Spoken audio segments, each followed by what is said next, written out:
യദാ യദാ he ധർമ്മസ്യ ഗ്ലാനിർഭവതി ഭാരത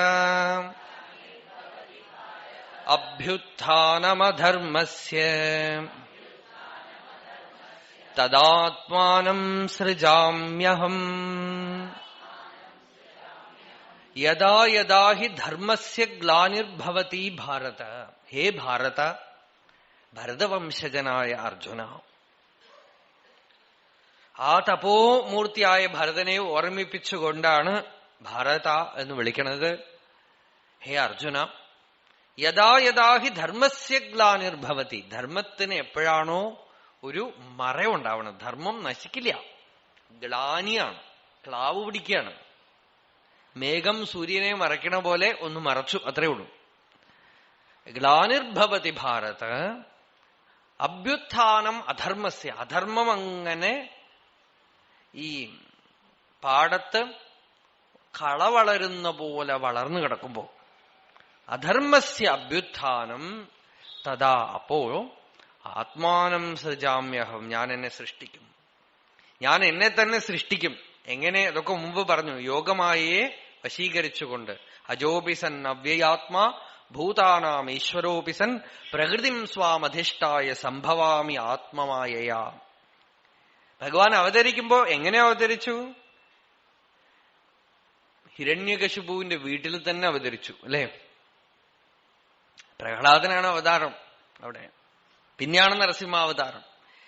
നാടില് മുഴുവൻ ഭാഗവതം ധർമ്മത്തിന് വിഘ്നമുണ്ടാക്കുന്ന ആളുടെ വീട്ടിലൊരു ഭാഗവതനെ കൊണ്ടുവരിക എന്നുള്ള ഈശ്വരന്റെ പ്രഹസനം നമ്മളവിടെ കാണണം.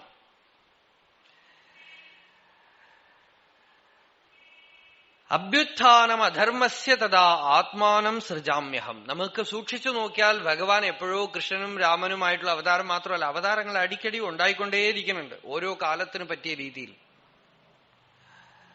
അവതാരമാണെന്ന് സ്വയം പ്രഖ്യാപിക്കുന്ന ആളുകളെ മാത്രമല്ല ഞാൻ പറയണത്, അങ്ങനെയല്ലാത്ത സൈലന്റ് ആയിട്ട് ചില സംഭവങ്ങളുടെ രീതിയിൽ, ചില അറിവിന്റെ രീതിയിലൊക്കെ അവതാരം ഉണ്ടാവും. അവതാരാഹി അസംഖ്യേയാഹ എന്നാണ് ഭാഗവതം പറയണത്. കണക്കിലെടുക്കാത്ത ഭഗവാന്റെ അവതാരങ്ങളുണ്ട്. ഭാരതീയർക്കൊന്നുമില്ലെന്നും, ഭാരതീയർക്ക് മടയന്മാരാണ് ഭാരതീയരെന്നും, കല്ലിനെയും മണ്ണിനെയും പാമ്പിനെയും ഒക്കെ പൂജിക്കുന്നവരാണെന്നും ഒക്കെ വെള്ളക്കാരൻ സായിപ്പ് പരിഹസിക്കുന്നത് കേട്ട് നമ്മുടെ ആളുകളും അതേപോലെ ഏറ്റുപറഞ്ഞുകൊണ്ടിരുന്ന ഒരു കാലത്ത്, കൽക്കട്ടയിൽ സിവിലൈസ്ഡ് ക്ലാസ് മുഴുവൻ ഒരു വെസ്റ്റേണൈസ്ഡ് ഹിന്ദുയിസം ഉണ്ടാക്കിക്കൊണ്ടിരുന്ന ഒരു കാലത്ത്, ബൈബിളും ഭഗവത്ഗീതയും കൂട്ടി ഇണക്കി എങ്ങനെ വ്യാഖ്യാനിക്കാമെന്ന് കേശവചന്ദ്രസേൻ മുതലായിട്ടുള്ളവരൊക്കെ പരിശ്രമിച്ചുകൊണ്ടിരിക്കുന്ന സമയത്താണ് സ്വന്തം പേര് പോലും ബംഗാളിയിൽ എഴുതാൻ അറിയാത്ത രാമകൃഷ്ണ പരമഹംസർ എവിടെയോ ഒരു കുഗ്രാമത്തിൽ ജനിച്ച് കൽക്കട്ടയിൽ വന്ന് ഒരു കാളിയെ വിഗ്രഹത്തിനെ വെച്ചുകൊണ്ട് ആരാധിച്ച് ഉയർന്ന അനുഭൂതി മണ്ഡലം വരെ എത്തി. ഈ കേശവചന്ദ്രസേൻ അടക്കം എല്ലാവരും അദ്ദേഹത്തിന് ചുവട്ടിൽ വന്നിരുന്നത്. ആ ഒരു സൈലന്റ് റവല്യൂഷൻ. 54 വയസ്സുവരെ അദ്ദേഹം ദക്ഷിണേശ്വരത്ത് ഇരുന്ന കാലം അദ്ദേഹം പ്രസിദ്ധനൊന്നുമല്ല. ചെയ്യേണ്ടതൊക്കെ ചെയ്ത് ഒരു 17 പേരെ ഉണ്ടാക്കി ഭാരതത്തിന്റെ മൂലാധാരം ഇളക്കിവിട്ടത് അദ്ദേഹമാണ്. ഗാന്ധിജിയും ഒക്കെ നമുക്കറിയാം, അതൊക്കെ പിന്നീട് വന്നതാണ്. ഇളക്കിവിട്ടത് അദ്ദേഹത്തിന്റെ തപസ്സാണ്. വിവേകാനന്ദ സ്വാമികളുടെ ആ ഒരു ജൈത്രയാത്ര മുതൽക്കാണ് നമുക്ക് വല്ലതും ഒക്കെ ഉണ്ട് എന്ന് ഭാരതീയർക്ക് പോലും തോന്നി തുടങ്ങിയത്. അല്ലെങ്കിൽ നമ്മളൊന്നുമില്ല, നമ്മൾ അടിമകളാണ്, ഭരിക്കപ്പെടേണ്ടവരാണെന്നുള്ള ഭാവമായിരുന്നു. ഇതൊക്കെ ചെറിയ ചെറിയ രീതിയിലുള്ള ഉയർത്തലാണ്, ഉത്ഥാനമാണ്. എപ്പോ ധർമ്മത്തിന് ഗ്ലാനി വരുന്നു അപ്പോഴൊക്കെ ഞാൻ അവതരിക്കുമെന്ന് പറയുന്ന ഭഗവാൻ ഓരോ രീതിയിൽ അവതരിച്ചുകൊണ്ടേയിരുന്നിട്ടുണ്ട്. 72 മതങ്ങൾ ഇവിടെ തമ്മിൽ തല്ലിക്കൊണ്ട് ശണ്ട കൂടിക്കൊണ്ടിരിക്കുമ്പോഴാണ് ആചാര്യ ഭഗവത് പാദർ അവതരിച്ചത്. അങ്ങനെ എത്രയോ പ്രാവശ്യം വീണുപോയതിനെ പൊക്കി പിടിച്ചിട്ടുണ്ട്.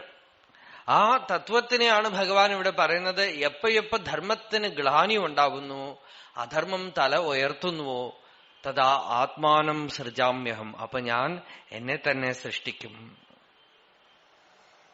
എന്നെ തന്നെ സൃഷ്ടിക്കും. എത്ര കാലം കാത്തുകൊണ്ടിരുന്നു. ഭഗവാൻ അത്ര എളുപ്പത്തിലൊന്നുമില്ല അല്ലേ. വസുദേവർക്കും ദേവകിക്കും എത്ര കാലം മുമ്പാണ് കംസൻ ഇൻഫർമേഷൻ കൊടുത്തത്. 8ാമത്തെ കുട്ടിയായി പെട്ടെന്ന് അങ്ങനെ അവതരിച്ച് കംസവധം ചെയ്താൽ പോരായിരുന്നു. അതിന്റെ ഇടയിൽ ഇവർ ഒരുപാട് ദുഃഖിച്ച് 6 കുട്ടികൾ മരിച്ച് 7 കുട്ടികൾ ജനിക്കാൻ തന്നെ എത്ര വർഷമായിട്ടുണ്ടാവും. അത്രയും വർഷം പ്രിപ്പറേഷൻ ആയിരുന്നു ഈ അവതാരത്തിന്. അത്രയും വർഷത്തെ പ്രിപ്പറേഷന് ശേഷമാണ് ഈ അവതാരം ഉണ്ടാവുന്നത്, കൃഷ്ണാവതാരം. ഇങ്ങനെ ഓരോന്നും.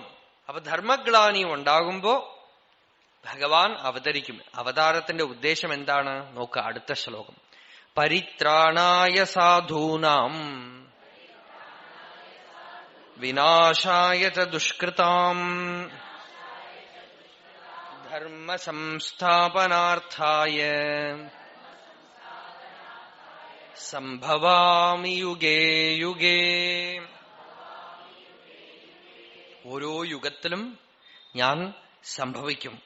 പരിത്രാണായ സാധൂനാം, പരിരക്ഷണായ സാധൂനാം, സന്മാർഗസ്ഥാനാം, വിനാശായ ച പാപകാരിണാം, ധർമ്മസ്യ സമ്യക് സ്ഥാപനം കർത്തും സംഭവാമി യുഗേ യുഗേ.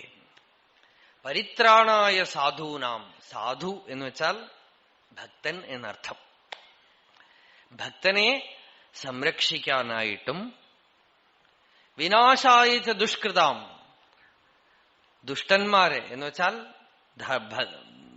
ഭക്തിമാർഗത്തിന് വിഘ്നമുണ്ടാക്കുന്നവരെ നശിപ്പിക്കാൻ. അവരുടെ ശരീരം നശിപ്പിച്ചാൽ നാശമാകുമോ? വീണ്ടും അവർ ജനിക്കും അല്ലേ. അങ്ങനെയാണത്ര ഈ രാമായണ കാലത്തില് പോയവരൊക്കെ വീണ്ടും കൃഷ്ണാവതാര കാലത്തും വന്നു അത്രേ, വേറെ രൂപത്തിലും. ഇതൊക്കെ നാരായണീയത്തിൽ ഭട്ടതിരി പറയുന്നു. ത്വത്കൃത്ത അപി കർമ്മശേഷവശതഃ ഏതേന യാതാഃ ഗതിം തേഷാം ഭൂതലജന്മനാം ദിതിഭുവാം ഭാരേണ ദൂരാർദിതാ ഭൂമി പ്രാപ വിരിഞ്ചമാശ്രിതപദം ദേവൈഹി പുരൈവാഗതൈഹി എന്നാണ്. ചത്തുപോയവർ ഓരോരുത്തരെ പിന്നെയും വരികയാണ്. എന്താന്ന് വെച്ചാൽ കർമ്മശേഷവശതഃ.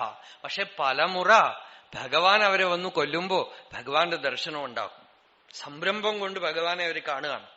അപ്പൊ പലമുറ അവര് ദുഷ്കൃത്യത്തോടുകൂടെ തന്നെ, ഈ ദുഷ്കൃത്യമൊക്കെ ചെയ്തിട്ടും ഒക്കെ തന്നെ തീരണം. ദുഷ്ടന്മാരൊന്നും അല്ല, അവരുമൊക്കെ പൊട്ടൻഷ്യലി ഡിവൈൻ ആണ്. അവരിലും ഭഗവാൻ തന്നെയാണ് ഉള്ളത്. ആരും ദുഷ്ടന്മാരില്ല ഇവിടെ.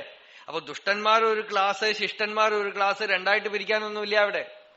ദുഷ്ടന്മാരും ഉള്ളിൽ വസ്തു ഭഗവാൻ തന്നെയാണ്.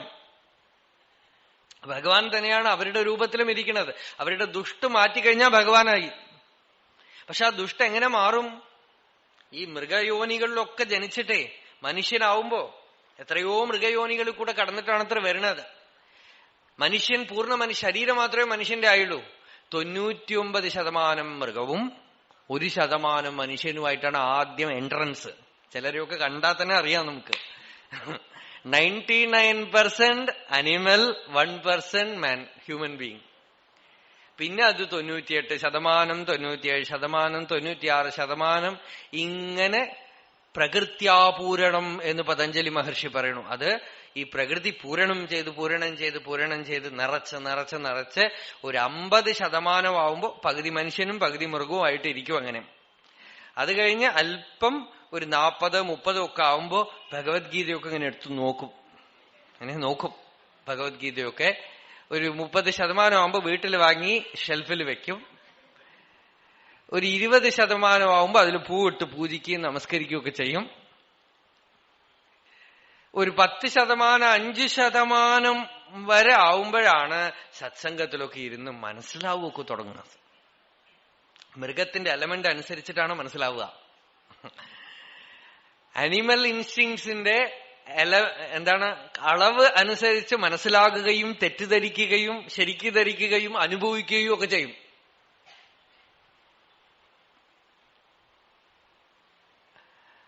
അങ്ങനെ സംശുദ്ധമാക്കപ്പെടുമ്പോ, സ്ഫുടമാക്കപ്പെടുമ്പോ, completely when that animal is washed off, there is no human being. അതാണ് അതിന്റെ വേറൊരു രസം. അവിടെ മനുഷ്യനുമില്ല. മനുഷ്യനെന്ന് പറഞ്ഞ ഒരാളില്ല. ഈശ്വരത്വത്തിൽ മൃഗീയത അല്പം കലരുമ്പോഴാണ് മനുഷ്യനാവണത്. ആ മൃഗം പൂർണ്ണമായി കഴുകിക്കളയപ്പെട്ടാൽ മനുഷ്യ ശരീരത്തിൽ മഹേശ്വരൻ മാത്രമേ ഉള്ളൂ. അവിടെ ഭഗവാനേ ഉള്ളൂ, മനുഷ്യനില്ല.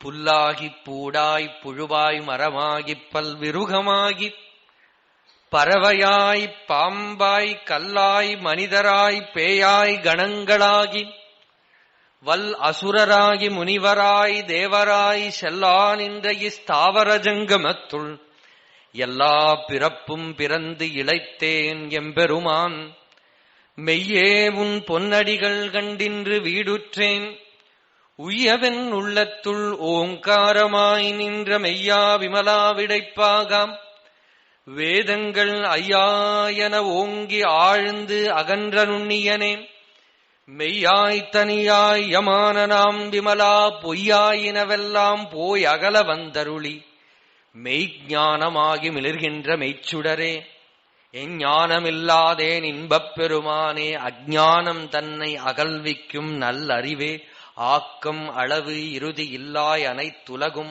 ஆக்குவாய் காப்பாய் அழிப்பாய் அருள் தருவாய் போக்குவாய் என்னை புகுவிப்பாய் நின் தொழும்பில் நாற்றத்தின் நேரியாய் சேயாய் நணியானே மாற்றம் மனம் கழிய நின்ற மறையோனே கரந்தபால் கண்ணலோடு நெய் கலந்தார் போல சிறந்த அடியா சிந்தனையுள் தேன் ஊறி நின்று பிறந்த பிறப்பு அறுக்கும் எங்கள் பெருமான் நிறங்களோர் ஐந்துடையாய் விண்ணோர்கள் ஏத்த மறைந்திருந்தாய் எம்பெருமான் வல்வினையேன் தன்னை மறைத்திட மூடிய மாயை ഇരുളை அறம் பாவம் என்னும் அரும் കയിற்றாൽ കട്ടി.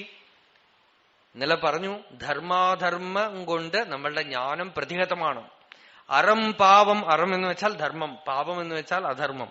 അறம் പാവം എന്നും അറും കയിற்றாൽ കട്ടി, രണ്ട് കയറുകൊണ്ട് കെട്ടിയിട്ടിരിക്കുക അത്രേ നമ്മള്. പുറന്തോൽ പോർത്തെങ്കും പുഴു അഴുക്ക് മൂടി, പുറമേക്ക് തോലുകൊണ്ട് അടച്ച് മലം ഷോറും 9 വായിർക്കുടിലൈ മലങ്കப் പുലൻ ഐന്തും വഞ്ചനயை செய்ய. 9 ദ്വാരങ്ങളിലൂടെയും മലം ഒഴുകുകയാണ് ഈ ശരീരത്തില്. 5 ഇന്ദ്രിയങ്ങളും വഞ്ചിക്കുകയാണ്. ஐம்புலன்கள் வஞ்சனையை செய்ய விலங்கு மனத்தால் விமலா உனக்கு கலந்த அன்பாகி கசிந்து உள் உருகும் நலம் தானில்லாத சிறியேற்கு நல்கி நிலம் தன்மேல் வந்து அருளி நின் കഴൽകൾ കാട്ടി. അത് വേറെ വന്നു. എങ്ങനെയാ വന്നതെന്ന് വെച്ചാൽ പുല്ലായി പുഴുവായി മരമായി മൃഗമായി പാമ്പായി പല യോനികളിൽ സഞ്ചരിച്ച് ഋഷികളായും ദേവന്മാരുമായും ഒക്കെ മാറി അവസാനം ചുറ്റിത്തിരിഞ്ഞ് ഞാൻ തളർന്നു എന്നാണ്. അവസാനം എവിടെയാ ഒരു രക്ഷ കിട്ടിയത്? നിലം തന്മേൽ വന്ന് നിൻ കഴൽകൾ കാട്ടി. എനിക്ക് ഉള്ളിൽ നോക്കൂ ഉള്ളിലൊന്നും നോക്കാൻ പറ്റണില്ല, വിഷമിക്കുമ്പോ നിലം തന്മേൽ വന്ന് നിൻ കഴൽകൾ കാട്ടി. എന്റെ മുമ്പില് പ്രത്യക്ഷമായി ഒരു രൂപം എടുത്തു വന്ന് ധർമാധർമ്മങ്ങൾ കൊണ്ട് മറയ്ക്കപ്പെട്ടിരിക്കുന്ന എന്റെ ജ്ഞാനത്തിൽ മറയെ നീക്കി, അജ്ഞാന ഇരുളിനെ നീക്കി ജ്ഞാനപ്രകാശം ഉണ്ടാക്കി ഹൃദയത്തിൽ ആത്മാനുഭവം തന്ന ആ കൃപ. അതാണ് ഭഗവാന്റെ അവതാരം എന്ന് പറയുന്നത്. പഞ്ചമ അവതാരം അതാണ്. ആക്കുവായ് അഴിപ്പായ് അരുൾ തരുവായ് പോക്കുവായ് എന്നെ പുകുവിപ്പായ് നിൻ തൊഴുമ്പിൽ നാற்றത്തിൻ നേരിയായ് ശേയായ്. നിന്റെ ആക്കുവായ് സൃഷ്ടി, അഴിപ്പായ് നാശം, അരുൾ തരുവായ് കൃപ. ആ കൃപ തരാനായിട്ടാണ് ഇത്ര ഭഗവാൻ അവതരിക്കുന്നത്. അവതരിക്കൽ അപ്പൊ ഏതോ ഒരു കാലത്ത് കൃഷ്ണനായിട്ടോ രാമനായിട്ടോ അവതരിക്കലല്ല. എപ്പോ ഒരു ജീവന് വേണോ അപ്പോ ആ ജീവന്റെ മുമ്പിൽ ഭഗവാൻ ഏതെങ്കിലും രൂപത്തിൽ അവതരിക്കും, ആവിർഭവിക്കും. മാണിക്യവാചക സ്വാമികൾ തന്നെ പാടുന്നു, കോകഴിയാണ്ട ഗുരുമനിതൻ താഴ്വാഴി. അദ്ദേഹത്തിന് അവതാരം വന്നു. എങ്ങനെ അവതാരം വന്നു എന്ന് വെച്ചാൽ രാജാവിന്റെ മന്ത്രിയായിട്ടിരിക്കുകയാണ്. രാജാവായിട്ട് മന്ത്രിയായിട്ടിരിക്കുമ്പോ പുറമേക്കൊക്കെ ഈ മന്ത്രിയായിട്ട് ജോലിയൊക്കെ ചെയ്തുകൊണ്ടിരിക്കുമ്പോ ഉള്ളിൽ ഇങ്ങനെ കിടന്ന് പെടയാണ്, ഭഗവാനെ എനിക്ക് ആര് വഴി കാണിക്കും? ഈ സംസാരത്തിൽ ഞാൻ പെട്ടുകിടക്കണമല്ലോ, എനിക്ക് ഭഗവത് പ്രാപ്തിക്കുള്ള വഴി എവിടെ? എനിക്ക് ആര് ജ്ഞാനോപദേശം ചെയ്യും എന്നിങ്ങനെ പെടഞ്ഞുകൊണ്ടേയിരിക്കുകയാണ്. അപ്പോഴാണ് ഒരു ദിവസം രാജാവ് വിളിച്ചു പറഞ്ഞത്, ബ്രഹ്മരായൻ എന്ന് പേര്, ഹേ ബ്രഹ്മരായൻ, ദാ കുറച്ച് പണം കൊടുത്തിട്ട് പറഞ്ഞു, കടൽ തീരത്ത് നല്ല ശീമക്കുതിരകൾ വന്നിട്ടുണ്ട്, ആ കുതിരകളൊക്കെ വാങ്ങിച്ചു കൊണ്ടുവരിക എന്ന് പറഞ്ഞ് ധാരാളം പണം കൊടുത്തു രാജാവ്. ആ പണവും കൊണ്ട് തന്റെ ഗതികേട്, എനിക്ക് ഈ പ്രവൃത്തിയൊക്കെ ചെയ്തുകൊണ്ടിരിക്കണമല്ലോ, എനിക്ക് എപ്പോ ഭഗവത് പ്രാപ്തി ഉണ്ടാവും, എനിക്ക് ആര് വഴി കാണിക്കുമെന്ന് നോക്കി നടക്കുമ്പോഴാണ് തിരുവാരൂരില് കോകഴി എന്ന് സ്വാമികൾ പറയണത്. അവിടെ മരത്തിന്റെ ചോട്ടിൽ ഒരു സദ്ഗുരു ഇരിക്കുന്നു, കുറെ ശിഷ്യന്മാരും ഒക്കെ ആയിട്ട് ഇരിക്കുന്നുണ്ട്. ബ്രഹ്മതേജസ്സോടുകൂടെ പ്രകാശിച്ചുകൊണ്ടിരിക്കുന്ന ഗുരുനാഥനെ കണ്ടതും സ്വാമികൾ കുതിര വാങ്ങിക്കാൻ പോയതൊക്കെ മറന്നു. അവിടെ ഇറങ്ങി ആ സദ്ഗുരുവിനെ പരിചരിച്ചു. ഗുരു ബ്രഹ്മോപദേശം ചെയ്തു. സ്വാമികൾക്ക് സമാധി അനുഭവം, ശിവയോഗം ഉണ്ടായി, ശിവാനുഭവം ഉണ്ടായി. ഒക്കെ മറന്ന് കണ്ണടച്ച് സമാധിസ്ഥിതനായിട്ടിരുന്നു. പൂർണ്ണ അനുഭവസിദ്ധനായി കണ്ണു തുറന്നു നോക്കുമ്പോ അവിടെ ഗുരുവുമില്ല, ആരുമില്ല. കോകഴിയാണ്ട ഗുരുമനിതൻ താഴ്വാഴി. അവിടെ എനിക്ക് സദ്ഗുരുവായി എന്റെ മുമ്പിൽ വന്ന് എന്നെ ആൾക്കൊണ്ട് തത്വോപദേശം ചെയ്തു മറഞ്ഞുപോയ ആ ഭഗവാൻ. അതാണ് നിലം തന്മേൽ വന്ന് നിൻ കഴൽകൾ കാട്ടി നായിർക്കടയായി കിടന്ന അടിയേർക്ക് തായിർച്ചിറந்த ദയാവാന തത്വനെ. നായിനേക്കാളും മോശമായി നടന്ന എനിക്ക് അമ്മയെക്കാളും ശ്രേഷ്ഠമായി വന്ന് കൃപ ചെയ്ത ആ ദയാമൂർത്തി, അത് അവതാരമാണ്. ഇത് അവതാരം. അപ്പൊ അവതാരം ഏതെങ്കിലും കാലത്തല്ല, എപ്പോ ഭക്തന് തന്റെ ഉള്ളിൽ തന്നെ ധർമ്മത്തിന് തടസ്സം വരുന്നുവോ, ഭഗവത് പ്രാപ്തിക്ക് തടസ്സം വരുമോ, അപ്പൊ ഭഗവാൻ ഏതെങ്കിലും രൂപത്തിൽ ഉള്ളിലുള്ള തടസ്സം നീക്കി ഈ ജീവന് ഭഗവത് ദർശനം ഉണ്ടാക്കി കൊടുക്കാൻ വഴി തെളിച്ചു കൊടുക്കും. പരിത്രാണായ സാധൂനാം വിനാശായ ച ദുഷ്കൃതാം എന്നുള്ളത് അകമയ്ക്കും എടുക്കാം. ഈ സാധുവിനെ അയാളുടെ ഉള്ളിൽ തന്നെ ഉള്ള ദുഷ്കൃതന്മാരുണ്ട്. പൂർവ്വ ദുഷ്കൃതത്തിന്റെ ആഫ്റ്റർ എഫക്റ്റ് ആയിട്ട് കാമം, ക്രോധം, ലോഭം, മോഹം ഇതിലൊക്കെ പെട്ട് വിഷമിച്ചു കൊണ്ടിരിക്കുന്ന ഒരു ഭക്തന് എനിക്കൊന്നും ചെയ്യാൻ പറ്റില്ല, ഭഗവാനെ ധ്യാനിക്കാനും പറ്റില്ല, ജപിക്കാനും പറ്റില്ല, എന്റെ മനസ്സ് എനിക്ക് പിടിച്ചിട്ട് അടങ്ങണില്ല, എന്ത് ചെയ്യും? കരയാം. അവിടെയാണ് ഈ ജീവൻ കരയുന്നത്. എനിക്ക് വയ്യ, അവിടുന്ന് തന്നെ എന്നെ രക്ഷിക്കണം. അഴുതാൽ ഉന്നയിപ്പെറലാമേ. ഭഗവാനോട് വിളിച്ച് അപേക്ഷിച്ച് കരയുമ്പോ ഈ ജീവന് കൃപയുണ്ടായി, കൃപയുടെ രൂപത്തിൽ ഒരു ഡിസെൻഡൻസ് ഉണ്ടാവും, ഒരു അവതാരം ഉണ്ടാവും. വിനാശായ ദുഷ്കൃതം.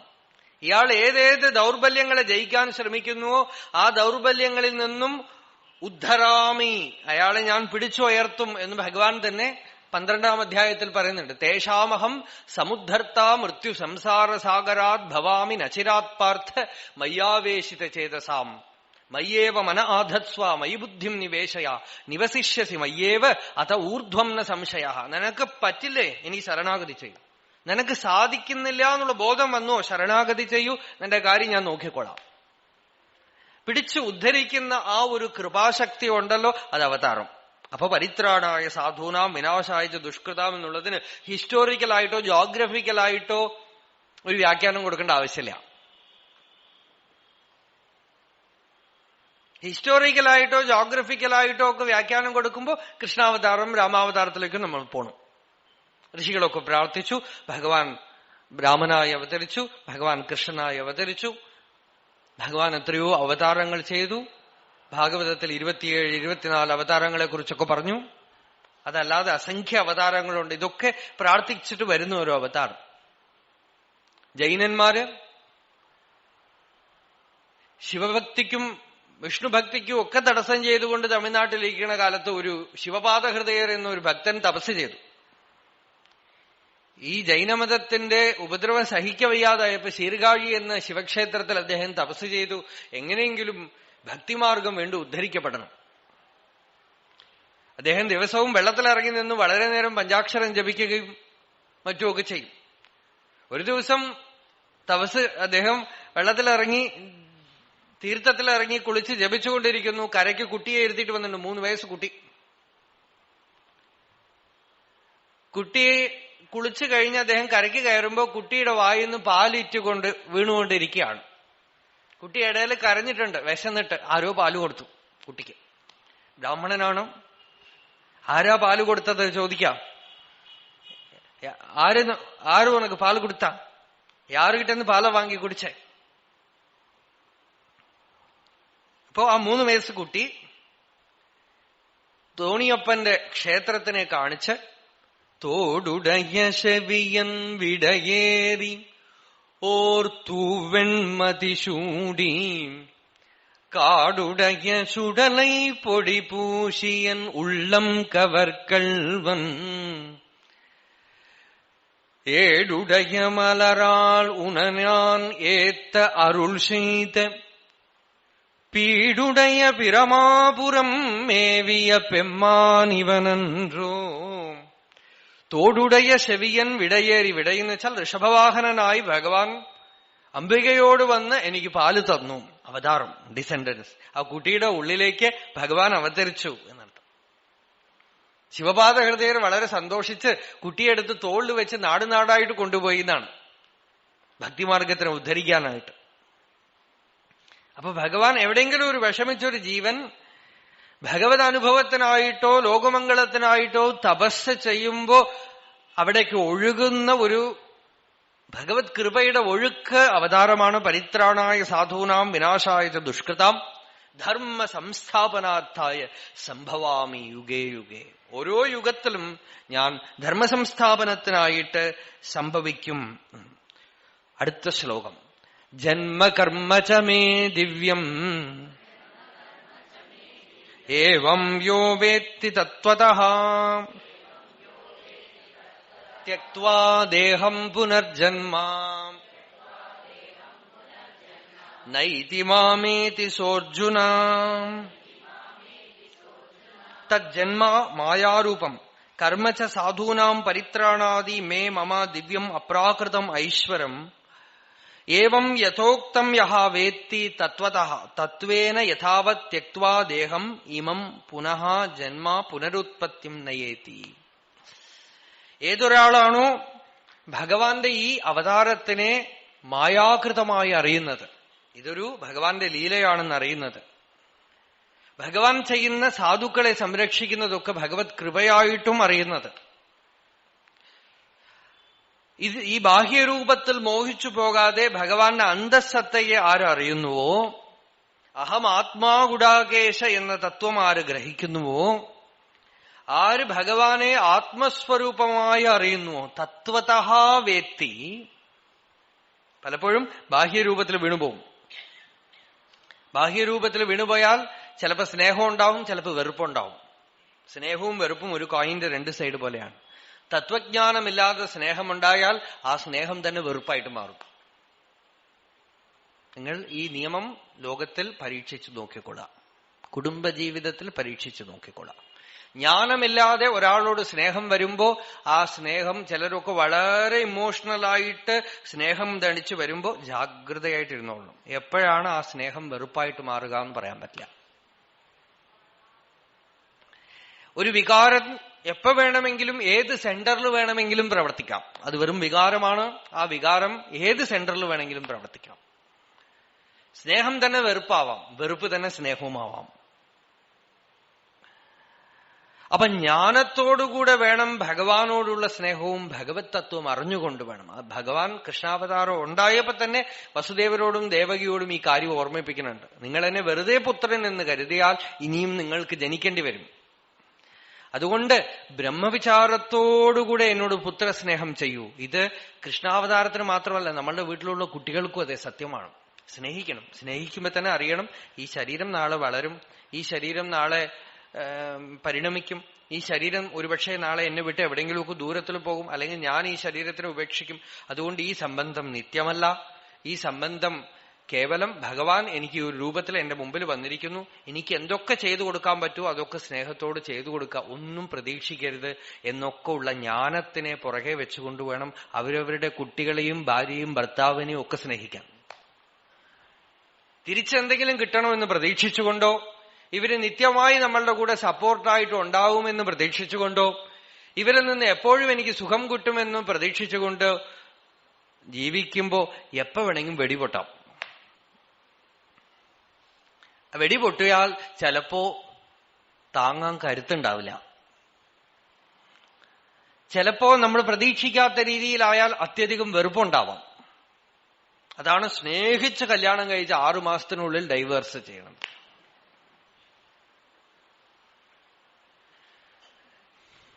ശത്രുക്കളായി ഇത്ര സ്നേഹിച്ച ആളുകൾ കുടുംബത്തിനോടൊക്കെ വിരോധം വെച്ചിട്ട് എവിടെയോ പോയി കല്യാണമൊക്കെ കഴിച്ചിട്ടൊക്കെ വന്നു. 6 മാസം കഴിഞ്ഞപ്പോ ഒന്നുമില്ല,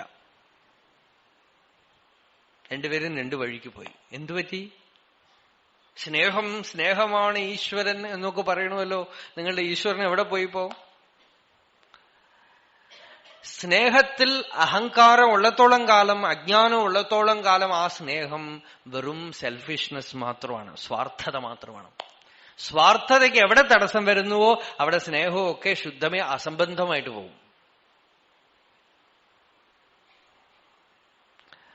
അതുകൊണ്ട് സ്നേഹം യാതൊന്നും കിട്ടാൻ വേണ്ടിയിട്ടല്ല, സ്നേഹം ഒന്നും ലഭിക്കാൻ വേണ്ടിയിട്ടല്ല. സ്നേഹത്തിൽ യാതൊരു വിധത്തിലുള്ള ദുഃഖത്തിന്റെ കറയുമേൽക്കാതിരിക്കണമെങ്കിൽ വ്യക്തിത്വമില്ലാത്ത തലത്തിൽ നിന്ന് വേണം സ്നേഹിക്കാൻ.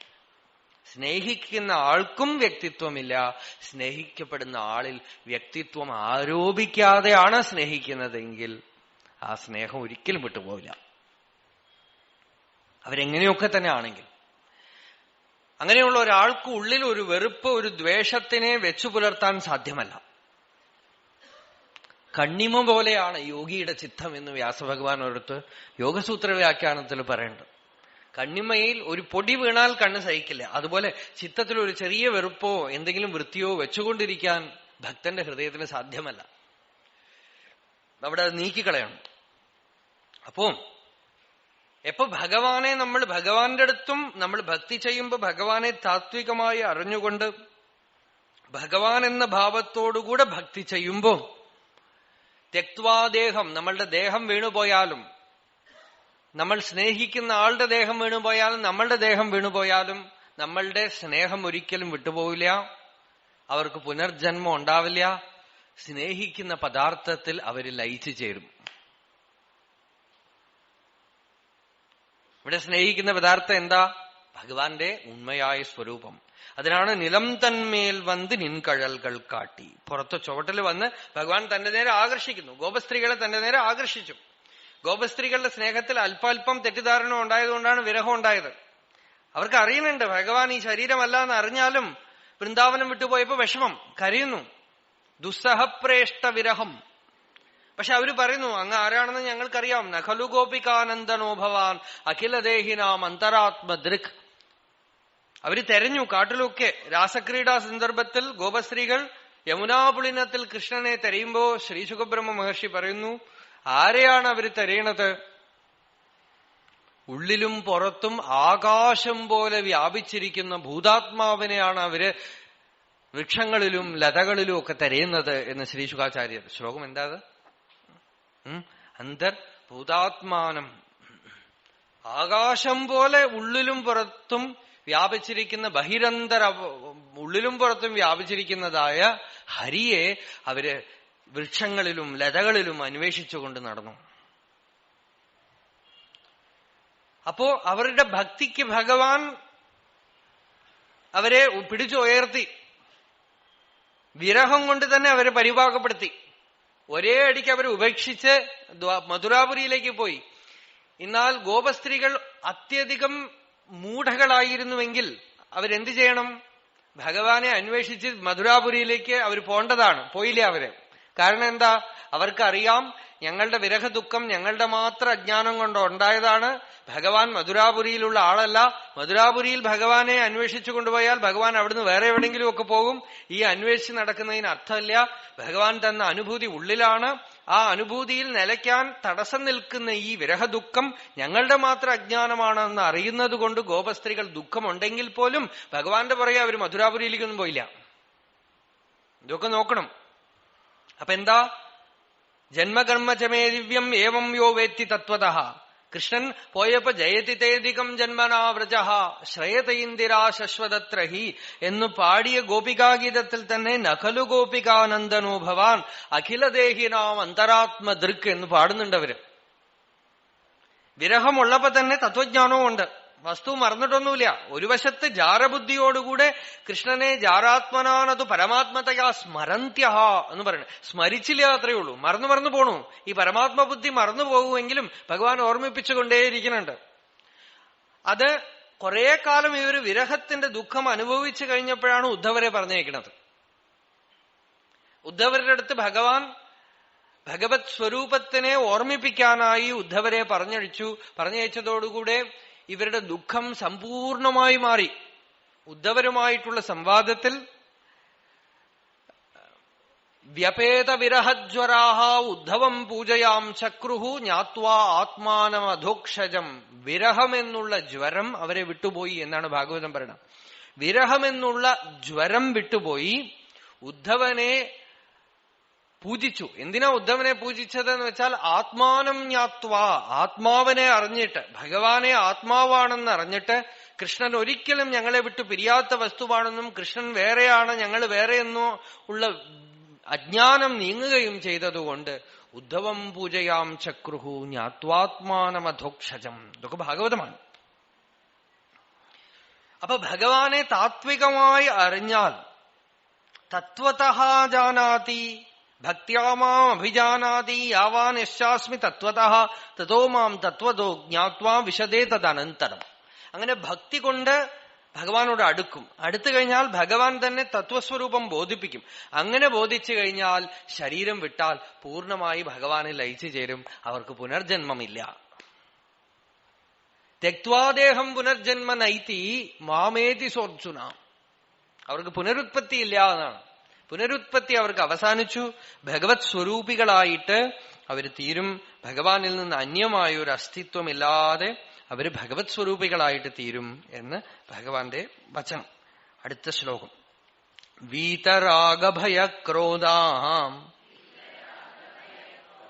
മന്മയാമാം ഉപാശ്രിതാഹം ബഹവോ ജ്ഞാനതപസാം പൂതാമദ്ഭാവമാഗതാഹ. അപ്പൊ അർജുനൻ ചോദിക്കുകയാണ്, ഭഗവാനെ അങ്ങ് പറഞ്ഞത് ജ്ഞാനയോഗമാണല്ലോ. ഞങ്ങളൊക്കെ ഭഗവാനെ അങ്ങ് രൂപത്തോടുകൂടെ ഇരിക്കുന്നു. അങ്ങേതാ ദേവകി പുത്രനായിട്ടും വസുദേവപുത്രനായിട്ടും യശോദാബാലനായിട്ടും നന്ദബാലനായിട്ടും ഒക്കെ കാണുകയല്ലേ ഉള്ളൂ. അല്ലാതെ അങ്ങ് പറയുന്ന രീതിയിൽ അങ്ങയെ സാക്ഷാത് പരമാത്മാവാണെന്ന് അറിയുന്നവർ എത്ര പേരുണ്ട്? കംസവധത്തിനായി ഭഗവാൻ രംഗദ്വാരത്തിൽ പ്രവേശിക്കുമ്പോൾ ഓരോരുത്തർ ഓരോ രീതിയിലാണ് അത്ര കണ്ടത് കൃഷ്ണനെ. മല്ലാനാം അശനിഹി നൃണാം നരവരഹം സ്ത്രീണാം സ്മരോ മൂർത്തിമാനം ഗോപാനാം സ്വജനോ അസതാം ക്ഷിതിഭുജാം ശാസ്താ സ്വപിത്രോ ശിശു മൃത്യു ഭോജപദേ വിരാട് അവിദുഷാം തത്വം പരം യോഗിനാം വൃഷ്ണീനാം പരദേവതേതി വിദിതോ രംഗംഗത സാഗ്രജഹാം. ആ രംഗദ്വാരത്തിലേക്ക് കൃഷ്ണൻ കയറി വരുമ്പോ മുഷ്ടികൻ, ചാണൂരൻ മുതലായ മല്ലന്മാരൊക്കെ നോക്കി. കണ്ടാൽ മെലിഞ്ഞ ശരീരം, മൃദുവായ ശരീരം. പക്ഷെ അവര് മനസ്സിലാക്കിയത്ര എന്താന്ന് വെച്ചാൽ ആനയോട് ശണ്ട കൂടുന്നത് കണ്ടതാണ്. ഇടുത്തി പോലെ ശരീരത്തിൽ ബലമുണ്ട്. മല്ലാനാമശനിഹീം. നല്ല മനുഷ്യർക്കോ നൃണാം നരവരഹ പുരുഷോത്തമനാണെന്ന് തോന്നി. സ്ത്രീണാം സ്മരോമൂർത്തിമാൻ ഗോപസ്ത്രീകളെ പോലെയുള്ള സ്ത്രീകൾക്ക് സാക്ഷാത് മന്മഥനാണോ എന്ന് തോന്നി. ഗോപാനാം സ്വജനഹ ഗോപന്മാർക്ക് ഞങ്ങളുടെ കൃഷ്ണൻ. അസതാം ചിതിഭുജാം ശാസ്ത ജരാസന്ധനെ പോലെയുള്ള രാജാക്കന്മാർക്ക് ഞങ്ങളെയൊക്കെ ശാസിക്കാൻ ഇതാ ഒരുത്തം വന്നിരിക്കുന്നു. സ്വപിത്രോ ശിശു നന്ദഗോപർക്കും വസുദേവർക്കും യശോദയ്ക്കും ദേവകിക്കും ഒക്കെ ഞങ്ങളുടെ കുട്ടി. സ്വപിത്രോ ശിശു. കംസൻ അവിടെ ഇരിക്കുന്നുണ്ട്. കംസൻ എന്താ തോന്നണത്? ഒന്നും തോന്നണില്ല. കൃഷ്ണൻ വരണു കാണിച്ചു. കൃഷ്ണനൊന്നും കണ്ടില്ല അത്രേ കംസൻ. കംസൻ എന്താ കണ്ടതെന്ന് വെച്ചാൽ ഒരു പോത്തിന്റെ മേലെ ഒരാൾ ഇരിക്കണു, കയ്യിലൊരു ഗദ, ഒരു കയറ്. മൃത്യുഹു ഭോജപദേഹേ. മൃത്യുവിനെയാണ് കാണുന്നത്. വിരാടവിദുഷാം. അറിവില്ലാത്തവർ ഈ കുട്ടിയാണോ ഇപ്പൊ കംസനെ കൊല്ലാൻ പോണത്?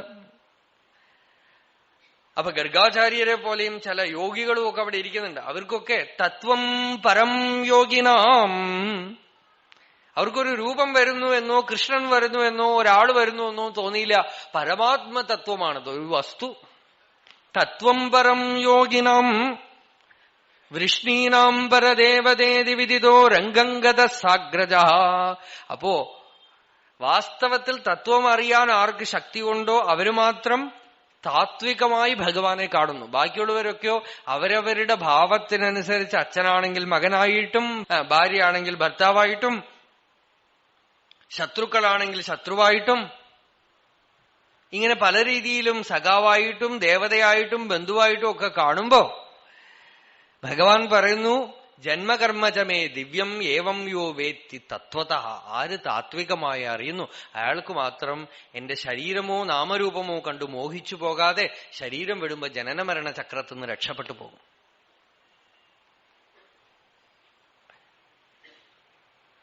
ഈ തത്വം ഓരോരുത്തരിലും പ്രയോഗിക്കണം. ഭാര്യ ഭർത്താവിൽ പ്രയോഗിക്കണം, ഭർത്താവ് ഭാര്യയിൽ പ്രയോഗിക്കണം, മക്കളിൽ പ്രയോഗിക്കണം, എല്ലാം പ്രയോഗിക്കണം. അവരൊന്നും ഈ ശരീരമല്ല. അവരോട് ബന്ധപ്പെടുമ്പോ തന്നെ ഈ ഒരു ധ്യാനം നമ്മൾ ഉള്ളിൽ വെച്ചോണം. ഇവരുടെ ശരീരമൊക്കെ എപ്പോ വേണമെങ്കിൽ പോവാം, നമ്മളുടെ ശരീരം എപ്പോ വേണമെങ്കിൽ പോവാം. പക്ഷെ എനിക്ക് ആ പ്രിയത്തിനെ ഒന്നും കളയണ്ട. പ്രിയം വലിയൊരു ബലമാണ്. പ്രിയം എവിടെ വരികയാണെങ്കിലും ഭർത്താവിനോടോ ഭാര്യയോടോ കുട്ടിയോടോ ആ പ്രിയം ഭക്തിയാണ്. പക്ഷെ ആ പ്രിയം ആസക്തിയെ ഭക്തിയാക്കി മാറ്റണമെങ്കിൽ ഈ ജ്ഞാനമാകുന്ന കൺമഷി കണ്ണിലിടണം. ജ്ഞാനമാകുന്ന കൺമഷി കണ്ണിലിട്ടിട്ട് ആ പ്രിയം വെച്ചുകൊണ്ട് തന്നെ ഇത് ഞാൻ ആ ശരീരത്തിനോടല്ല, എനിക്ക് പ്രിയമുണ്ട്, അത് നാച്ചുറൽ, വരുത്തണ്ട. പക്ഷെ ആ പ്രിയം ഭഗവാനോടാണ്, ആ ശരീരത്തിനോടല്ല എന്ന് ഇടയ്ക്കിടയ്ക്ക് ഉള്ളിൽ ഓർമ്മിപ്പിച്ച് ആസക്തി എവിടെ ഉണ്ടോ ആ ആസക്തിയെ ഭക്തിയാക്കി മാറ്റാം. നമുക്ക് സാധാരണ കുടുംബ ബന്ധത്തിനെ തന്നെ അധ്യാത്മ അനുഭൂതിയാക്കി മാറ്റാം. കുട്ടികളോടും അമ്മയോടും അച്ഛനോടും ഭർത്താവിനോടും ഭാര്യയോടും ബന്ധുക്കളോടും ഒക്കെ ഉള്ള പ്രിയത്തിനെ തന്നെ ഭഗവത് അനുഭൂതിയാക്കി മാറ്റാം. അതിലുള്ള നാമത്തിനെയും രൂപത്തിനെയും എടുത്തു കളയാമെങ്കിൽ.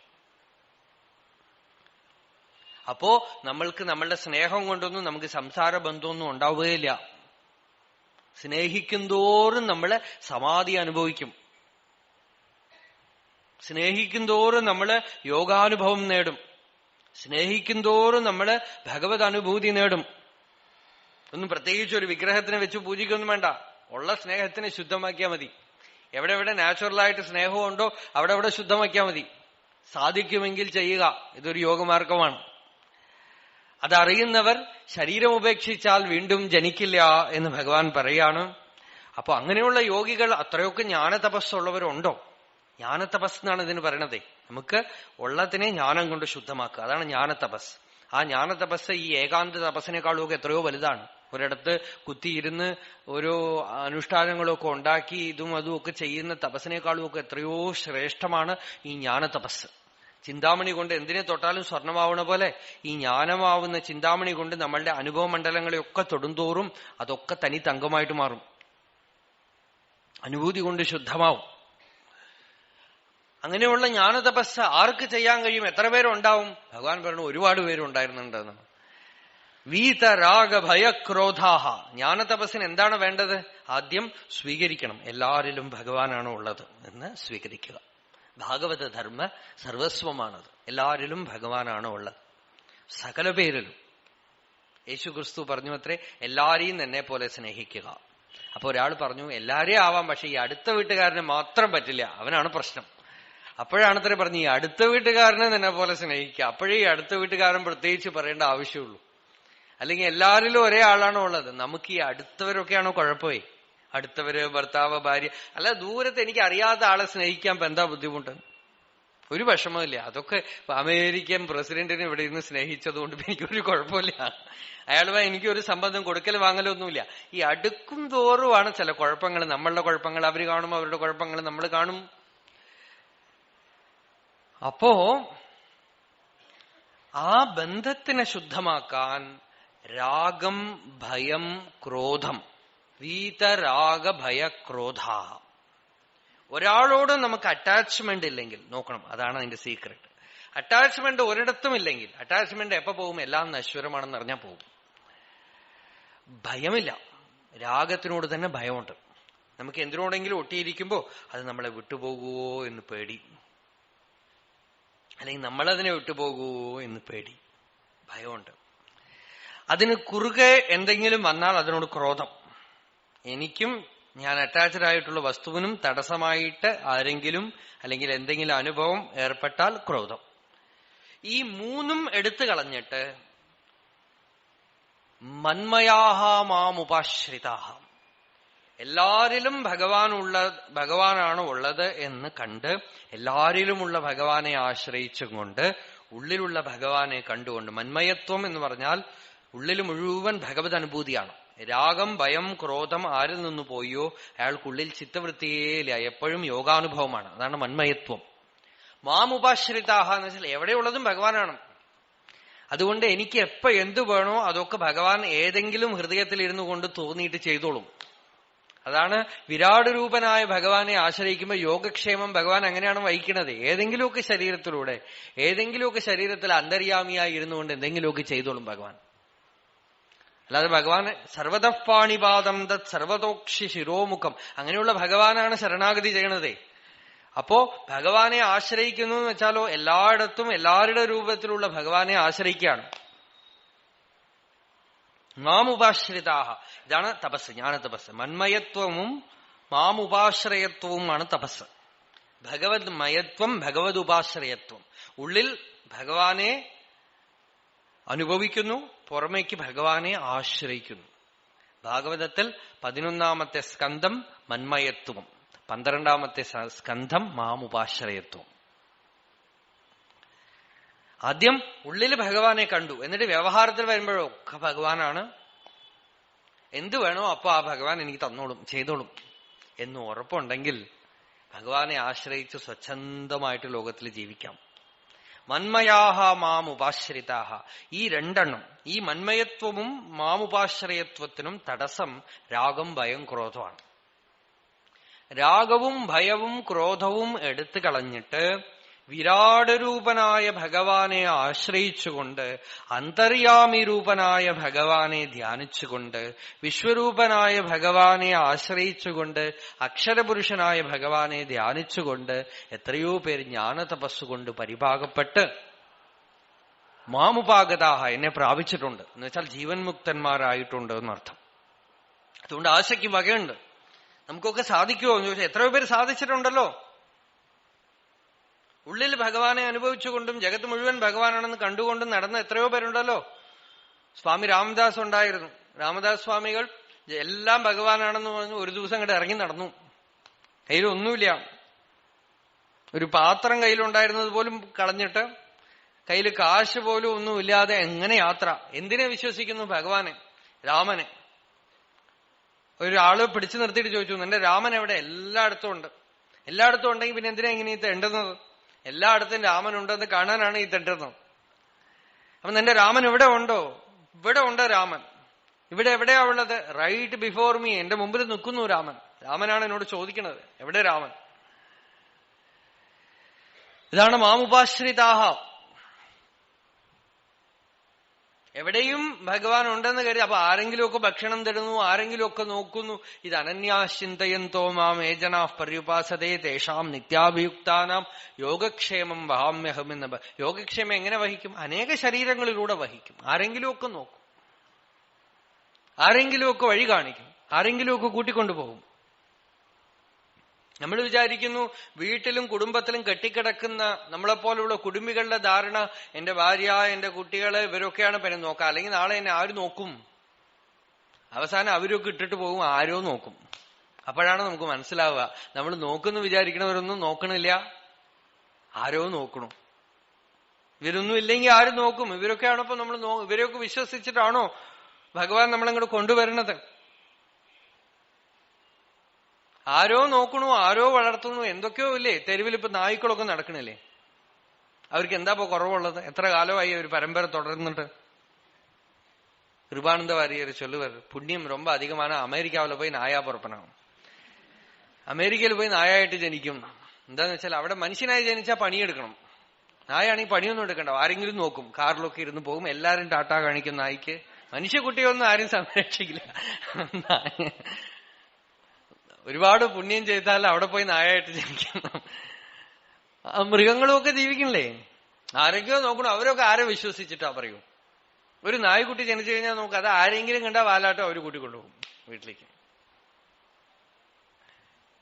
ആരോ ഭക്ഷണം കൊടുക്കും, ആരോ വളർത്തും. ഒന്നും ഭക്ഷണം കിട്ടാതെ ഒന്നും മരിക്കണില്ല. അപ്പോ ജഗത്തിൽ ഓരോ ജീവനും ജനിക്കുമ്പോ അതിന് വേണ്ടതൊക്കെ ഭഗവാൻ ഏർപ്പാടാക്കിയിട്ടുണ്ട്. ശരണാഗതി ചെയ്താൽ മാത്രം മതി. അതാണ് മാമുപാശ്രയത്വം. അങ്ങനെ വിഷമിക്കാതെ ശരണാഗതി ചെയ്ത് അന്തരംഗത്തിൽ ഭഗവാനെ നിത്യം അനുഭവിച്ചുകൊണ്ട്, ഇതിന് ജ്ഞാനതപസ് എന്ന് പേര്. നമ്മുടെ ഭഗവാൻ ഒരിടത്ത് ഉപദേശിച്ചതായി മുരുകനാർ സ്വാമികൾ എഴുതിയിട്ടുണ്ട്. ஞானோபதேசம் തരൂ എന്ന് മുരുകനാർ സ്വാമികൾ ചോദിക്കാറ്. മുരുകനാർ ഭഗവാൻ கிட்ட கேட்கிறார். அப்ப பகவான் சொல்றார், இருந்தபடிக்கே இரு என்றான். ഇരുந்தபடிக்கே ഇരു அப்படின்னு ഉപദേശം. ഇരിക്കുന്ന പോലെ തന്നെ ഇരിക്കും എന്നാണ്. എന്ന് വെച്ചാലോ ആത്മസ്വരൂപത്തിൽ നിഷ്ഠനാവൂ എന്നർത്ഥം. അപ്പൊ സ്വാമികൾ ചോദിക്കുക, അങ്ങനെയാണെങ്കിൽ ഞാൻ ലോകവ്യവഹാരം എങ്ങനെ ചെയ്യും? ലോകത്തിൽ എങ്ങനെ വ്യവഹരിക്കും? ഇറൈവൻ അരുൾ ചെലുത്തും വഴിക്കേ ചെല്ലെൻറാൻ. ഇതാണ് ആശ്രയം. ഭഗവാന്റെ കൃപ എങ്ങനെ ഈ ശരീരത്തിനെയും മനസ്സിനെയും ചലിപ്പിക്കുന്നു, അതുപോലെ ചലിക്കും. ഉണങ്ങിയ ഇല കാറ്റത്ത് പറക്കണ പോലെ. ഇങ്ങനെ ബാഹ്യമായി ഭഗവാനെ ആശ്രയിക്കലും ആന്തരികമായി ഭഗവാനെ ധ്യാനിക്കലും എന്നുള്ള ടു ടയർ. ഈ ജ്ഞാനതപസ് കൊണ്ട് എത്രയോ പേർ മഹായോഗികളായും ജീവൻ മുക്തന്മാരായും ഭഗവത് പ്രാപ്ത ഭാഗവതോത്തമന്മാരായും ഒക്കെ തീർന്നിട്ടുണ്ട്. അതുകൊണ്ട് അർജുന, ഈ ജ്ഞാനം വിഷമമുള്ളതല്ല, ഈ ജ്ഞാനം എളുപ്പമാണ് എന്ന് ഭഗവാൻ തന്റെ വചനമാണ്. രാഗശ്ച ഭയം ച ക്രോധശ്ച വീതാഹ ഏഭ്യഃ തേ മന്മയാഹ ബ്രഹ്മവിദഃ ഈശ്വര അഭേദദർശിനഃ മാമേവ ച പരമേശ്വരം ഉപാശ്രിതാഃ കേവല ജ്ഞാനനിഷ്ഠാഃ ഇത്യർത്ഥഃ. ബഹവഃ അനേകേ ജ്ഞാനതപസാ ജ്ഞാനം ഏവ പരമാത്മവിഷയം തപഃ തേന ജ്ഞാനതപസാ പൂതാഃ പരാം ശുദ്ധിം ഗതാഃ സന്തഃ മദ്ഭാവം ഈശ്വരഭാവം മോക്ഷം ആഗതാഃ സമനുപ്രാപ്താഃ ഇതരതപോ നിരപേക്ഷജ്ഞാനനിഷ്ഠാഃ ഇത്യസ്യ ലിംഗം ജ്ഞാനതപസാ ഇതി വിശേഷണം. മറ്റൊരു തപസ്സുമില്ലാതെ, അത് പ്രത്യേകം ആചാര്യസ്വാമികൾ എടുത്തു പറയുന്നു, ഇതരതപോ നിരപേക്ഷ, മറ്റൊരു തപസ്സിനെയും ആശ്രയിക്കാതെ കേവല ജ്ഞാനമാകുന്ന തപസ്സിനെ കൂട്ടിച്ചേർത്തുകൊണ്ട് വ്യവഹാരപ്രപഞ്ചത്തിൽ ഭഗവാനെ ആശ്രയിച്ചുകൊണ്ടും ഭഗവാനെ ഹൃദയത്തിൽ അനുഭവിച്ചുകൊണ്ടും എത്രയോ പേർ പവിത്രീകരിക്കപ്പെട്ട്. കാരണം ഈ ജ്ഞാനം എന്തിനെ തൊടുന്നു അതിനെ പവിത്രീകരിക്കും, പരിശുദ്ധമാക്കും. അതാണ് പൂതാഹ, പ്യൂരിഫൈഡ്, അബ്സല്യൂട്ട്ലി പ്യൂരിഫൈഡ്. അങ്ങനെ പരിശുദ്ധമാക്കപ്പെട്ട് മദ്ഭാവമാഗതാഹ, എന്റെ ഭാവത്തിനെ പ്രാപിക്കുന്നു. ഭഗവാന്റെ ഭാവത്തിനെ, ജ്ഞാനത്തിന് ശേഷം പരിപൂർണമായ പരാഭക്തിയെ നേടുന്നു എന്നർത്ഥം. അപ്പോഴാണ് അവർക്ക് പരാഭക്തി ഉണ്ടാവുന്നത്. ജഗത്ത് മുഴുവൻ ഭഗവത് സ്വരൂപമായി കാണുമ്പോഴാണ് പരാഭക്തി ഉണ്ടാവുന്നത്.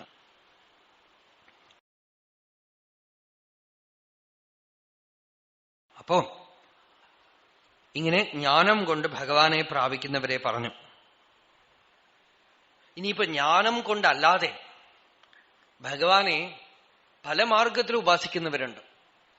ഭഗവാനെ ശരീരമായി കണ്ടുകൊണ്ട്, ഭഗവാനെ ജഗത്തിലെ ഭഗവാനെ എന്ന് വെച്ചാൽ ആരെ വേണമെങ്കിലും എടുത്തോളൂ, എന്നാലും കുഴപ്പമില്ല. നമ്മളുടെ ബന്ധങ്ങളിലൊക്കെ വ്യക്തികളില്ലാതാവുന്നവരെ നമ്മള് ജ്ഞാനതപസ് ചെയ്യണില്ല. നമ്മളുടെ ബന്ധങ്ങളിൽ ഭാര്യയും ഭർത്താവും സഹോദരനും ശത്രുവും മിത്രവും ഉള്ളത്തോളം ജ്ഞാനതപസ്സായിട്ടില്ല നമുക്ക്. നമ്മൾ ഏത് ഭാവത്തോടുകൂടിയാണോ ഒരാളെ സമീപിക്കുന്നത് ആ ഭാവത്തോടുകൂടെ തന്നെ അയാളിൽ നിന്നും നമുക്ക് ഫലവും ഉണ്ടാവും. ഉപാസനയിലും അതെ, ഭഗവാനെ നമ്മൾ ഏത് ഭാവത്തോടുകൂടെ ഉപാസിക്കുന്നു ആ ഭാവത്തോടുകൂടെ ഭഗവാൻ നമുക്കും ദർശനം തരുകയും അനുഗ്രഹിക്കുകയും ഒക്കെ ചെയ്യും. അതാണ് അടുത്ത ശ്ലോകം. നോക്കാം. ഏ യഥാ മാം പ്രപദ്യന്തെ താൻ തഥൈവ ഭജാമ്യഹം മമ വർത്തമാനുവർത്തന്തെ മനുഷ്യാഃ പാർത്ഥ സർവശഃ.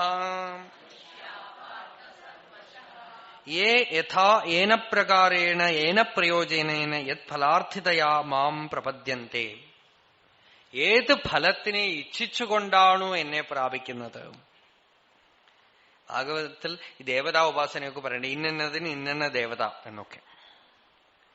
അപ്പൊ അങ്ങനത്തെ ഉപാസനാ മണ്ഡലത്തിൽ അങ്ങനെ ഭേദമൊക്കെ ഉണ്ട്. ഇന്ന ദേവതയെ ഇന്നതിനു വേണ്ടി ഉപാസിക്കുക, അതാത് ദേവത അതാത് ഫലം കൊണ്ടുവന്ന് കൊടുക്കും.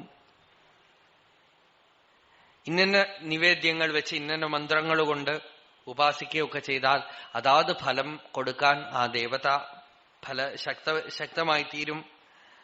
അതുകൊണ്ട് മോക്ഷം ആഗ്രഹിക്കാതെ ഭോഗം ഇച്ഛിച്ചുകൊണ്ട് ഏത് ഇച്ഛയോടുകൂടെ എന്നെ ഉപാസിക്കുന്നു അതാത് ഭാവത്തിൽ അവർക്ക് ഞാൻ ഫലം കൊടുക്കും.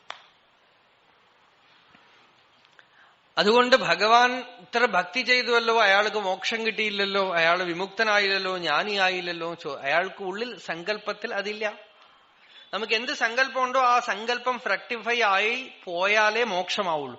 മോക്ഷം ഭഗവാൻ തരേണ്ടതല്ല, ആത്മാവിന്റെ സ്വരൂപമാണ്. മുക്തി നമ്മളുടെ സ്വരൂപമാണ്. നമ്മളുടെ ഉള്ളിൽ ആഗ്രഹങ്ങളും സങ്കല്പവും ഉണ്ടെങ്കിൽ ഭഗവാൻ ആദ്യം കുറെയൊക്കെ അതിനെ നീക്കിത്തരും, തീർത്തു തരും. ചിലതിനെയൊക്കെ എന്ത് ചെയ്യും, നമ്മളെ വിഷമിപ്പിച്ച് ഈ സങ്കല്പത്തിനെ ഉപേക്ഷിപ്പിക്കും. രണ്ടു വിധത്തിലും ഈ സങ്കല്പശുദ്ധി വരുത്തും. ഈ സങ്കല്പശുദ്ധി വരുത്താൻ നമ്മൾ എന്തെന്ത് സങ്കല്പം ഉള്ളിൽ വെച്ചുകൊണ്ടിരിക്കുന്നു അതൊക്കെ തീർത്ത് നിർവ്വാണം ഉണ്ടാക്കും. സങ്കല്പ നിർവ്വാണം എന്ന് പറയുന്നതിന്. അങ്ങനെ സങ്കല്പ നിർവ്വാണം ചെയ്യാൻ പല ദേവതകളെയും ഈ ജീവൻ ഭജിക്കും. നഹി ഏകസ്യ മുമുക്ഷുത്വം ഫലാർത്ഥിത്വം ച യുഗപത് സംഭവതി. ഒരാൾ മുമുക്ഷുവാണെന്നും പറയാ, എനിക്ക് മോക്ഷം വേണമെന്നും പറയാ, എന്നിട്ട് പിന്നെ ശത്രുനാശത്തിനായി കാളിയെ ഉപാസിക്കുക, മമ ശത്രു നാശയ നാശയ നാശയ എന്ന് മന്ത്രം ജപിക്കുക, പിന്നെ കല്യാണത്തിന് വേണ്ടിയിട്ട് അവിടെ പോയി സ്വയംവരാർച്ചന കഴിക്കുക, സന്താനഗോപാല മന്ത്രം ജപിച്ച് കുട്ടി ഉണ്ടാവാനായിട്ട് പ്രാർത്ഥിക്കുക. ഇങ്ങനെയൊക്കെ ചെയ്താൽ ആചാര്യസ്വാമികൾ പറഞ്ഞു ഇത് രണ്ടും ഒന്നിച്ചു പോല. ഇത് രണ്ടും ന യുഗപത് സംഭവതി. എവിടെ മോക്ഷേച്ഛയും ഫലേച്ഛയും കൂടെ ഒന്നിച്ചു പോവുകയേയില്ല. എപ്പോ ഫലേച്ഛ മുഴുവൻ ഫലേച്ഛയിൽ ഒരുത്തന് വിരക്തി വരുന്നു അപ്പോഴേ അവൻ മുമുക്ഷുവാവുന്നുള്ളൂ. ഒന്നും ആഗ്രഹിക്കാത്തവനെ ഭക്തിയിൽ യഥാർത്ഥ ഭക്തൻ എന്ന് പറയാൻ പറ്റുള്ളൂ. അതഃ ഏ യത് ഫലാർത്ഥിനഃ താൻ തത് ഫലദാനേന യേ യഥോക്താധികാരിണഃ തു അഫലാർത്ഥിനഃ മുമുക്ഷവശ്ച താൻ ജ്ഞാനപ്രദാനേന യേ ജ്ഞാനിനഃ സന്യാസിനഃ മുമുക്ഷവശ്ച താൻ മോക്ഷപ്രദാനേന തഥാ ആർത്താൻ ആർത്തിഹരണേന ഇത്യേവം യഥാ പ്രപദ്യന്തേ താൻ തഥൈവ ഭജാമി ഇത്യർത്ഥഃ. ആര് മുമുക്ഷുക്കളാണോ അവർക്ക് ജ്ഞാനം കൊടുക്കും. ആര് എന്ത് ഫലം ചോദിക്കുന്നു അവർക്ക് അതാത് ഫലം കൊടുക്കും. എന്താണോ ചോദിക്കുന്നത് അത് കൊടുക്കും ഭഗവാന് തഥാസ്തു. എപ്പോഴും തഥാസ്തു. നീ എന്ത് ചോദിക്കണോ അങ്ങനെ ആവട്ടെ. എന്താ വേണ്ടതെന്ന് വെച്ചാൽ അത് തരാം. എന്താ ചോദിക്കാൻ തരാം. അതൊക്കെ കൊടുത്തു കഴിഞ്ഞ് അവസാനം അതിന്റെയൊക്കെ ദുഃഖം മനസ്സിലാക്കിയിട്ട് എനിക്കിതൊന്നും വേണ്ട. കുട്ടി കരയുമ്പോ അമ്മ എന്ത് ചെയ്യും, കളിപ്പാട്ടങ്ങളൊക്കെ കൊടുക്കും അല്ലേ. ഒന്ന് ഇങ്ങനെ സ്ക്രൂ ചെയ്ത് വിട്ടാൽ അതിനെ കുറെ നേരം കുട്ടി നോക്കിക്കൊണ്ടിരിക്കും. അത് കഴിഞ്ഞ് അത് ഇഷ്ടപ്പെട്ടില്ലെങ്കിൽ കരയാൻ തുടങ്ങും. അപ്പൊ അമ്മ പിന്നെയും ഒരു ടെഡ്ഡി ബെയർ കൊണ്ടുവന്ന് വയ്ക്കും. അതിങ്ങനെ അമർത്തി കഴിഞ്ഞാൽ ഗീന്ന് അപശബ്ദം ഉണ്ടാക്കും. കുറെ നേരം അതിനെ വെച്ചുകൊണ്ട് ശബ്ദം ഉണ്ടാക്കിക്കൊണ്ടിരിക്കും. അത് വെച്ചുകൊണ്ട് അപ്പം അമ്മ അടുക്കളയിൽ ജോലി നോക്കിക്കൊണ്ടിരിക്കും. അത് കഴിഞ്ഞിട്ട് പിന്നെയും കരയാൻ തുടങ്ങിക്കഴിഞ്ഞാൽ പിന്നെ ഒന്ന് സ്ക്രൂ ഇട്ടുകൂടെ സൈക്കിൾ ചവിട്ടിക്കൊണ്ടുപോകും. ഇങ്ങനെ ഓരോന്ന് ഇട്ടുകൊടുക്കും കളിപ്പാട്ടങ്ങൾ. ഇതൊക്കെ കഴിഞ്ഞ് അവസാനം കുട്ടിക്ക് ഇതൊക്കെ മതിയായിട്ട് വലിച്ചെറിഞ്ഞിട്ട് എനിക്ക് അമ്മയെ തന്നെ വേണമെന്ന് പറഞ്ഞ് കരയുമ്പോ അമ്മ വന്ന് എടുത്തോണ്ട് പോകും. നമ്മൾ ഈ കുട്ടികളെ പോലെ ഓരോന്ന് ചോദിച്ചുകൊണ്ടിരിക്കും ഭഗവാന്റെ അടുത്ത്. ഇത് വേണം, അത് വേണം, അങ്ങനെ വേണം, എല്ലാം അപ്പപ്പോ കൊടുത്തോണ്ടിരിക്കും ഭഗവാൻ. എന്താ വേണ്ടതെന്ന് വെച്ചാൽ അത് കൊടുക്കും. ഭഗവാന് മാത്രം തരില്ല. എന്താന്ന് വെച്ചാൽ നമ്മൾ ചോദിച്ചില്ലല്ലോ. എനിക്ക് ഇതും വേണോ അതും വേണമെന്ന് നടക്കില്ല. ഇതുള്ള സ്ഥലത്ത് അദ്ദേഹം വരില്ല എന്നാണ്. അപ്പോ ഏ മുമുക്ഷവഃ താൻ ജ്ഞാനപ്രദാനേന ഏ ജ്ഞാനിനഃ സന്യാസിനഃ വിരക്താഃ താൻ മോക്ഷപ്രദാനേന. ആര് സന്യാസികളാണോ, ആര് ജ്ഞാനികളാണോ, ആര് പരമവിരക്തന്മാരാണോ അവർക്ക് മുക്തിപദത്തിനെയും കൊടുത്തുകൊണ്ട്, അവർക്ക് ജ്ഞാനം ജീവൻ മുക്തിയെയും കൊടുത്തുകൊണ്ട് ഞാൻ അവരവരുടെ സ്റ്റാൻഡേർഡിന് അവരവരുടെ സ്ഥിതിക്ക് അനുസരിച്ച് അവരെയൊക്കെ ഞാൻ അനുഗ്രഹിക്കും. സാധാരണ ആർത്തന്മാരാണ് ലോകത്തില്. പലവിധ വിഷമങ്ങളും കൊണ്ട് ഭഗവാന്റെ അടുത്ത് വരുന്നവരാണ്. അവർക്ക് മോക്ഷമൊന്നും വേണ്ട. ഭാഗവത സപ്താഹത്തിന്റെ നോട്ടീസില് മോക്ഷം എന്നൊന്നും ഇട്ടാൽ ആരും വരില്ല. രുക്മിണി കല്യാണം എന്ന് പറഞ്ഞാൽ തിരക്ക് കൂടും. ഓരോ താലവും ഒക്കെ പിടിച്ചുകൊണ്ട് വരിവരിയായിട്ട് അന്നേ ദിവസം വരെ അവിടെ എത്തിപ്പോലും നോക്കാത്ത 16 കഴിഞ്ഞിട്ടുള്ള കുട്ടികൾ മുതൽ വരിവരിയായിട്ട് വെള്ള വസ്ത്രം കൊടുത്ത് നിൽക്കും. എന്തിനാ? ഈ കുട്ടികൾക്കൊക്കെ മോക്ഷം കിട്ടുന്ന പറഞ്ഞാൽ അടുത്ത സപ്താഹത്തിന് ആ ഭാഗവതകാരനെ വിളിക്കില്ല അവര്. കല്യാണത്തിന് വയസ്സ് നിൽക്കുമ്പോഴാണ് മോക്ഷം എന്ന് പറയുന്നത്. അപ്പൊ എന്താ? ആഗ്രഹമുള്ളപ്പോ ആർത്തന്മാരും അർത്ഥാർത്ഥികളുമായിട്ടുള്ളവർക്ക് പോയി മോക്ഷമാർഗം ഇല്ല. അപ്പൊ അതുകൊണ്ട് അവർക്ക് ശരി അതൊക്കെ ആവട്ടെ, അതൊക്കെ കളിപ്പാട്ടങ്ങളൊക്കെ വെച്ച് കളിക്കട്ടെ എന്ന് പറഞ്ഞ അതാത് കളിപ്പാട്ടങ്ങൾ അപ്പപ്പോ അവർക്ക് കിട്ടുകയും ചെയ്യും.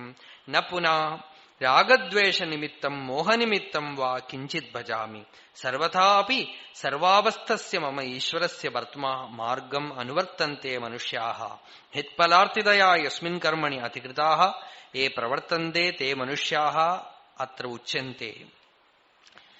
ഓരോരുത്തരും ഭഗവാന്റെ വർത്തമ എന്ന് വെച്ചാൽ ഭഗവാൻ വിധിച്ചു കൊടുത്തിരിക്കുന്ന പഥത്തിലാണ് സഞ്ചരിച്ചു കൊണ്ടിരിക്കുന്നത്.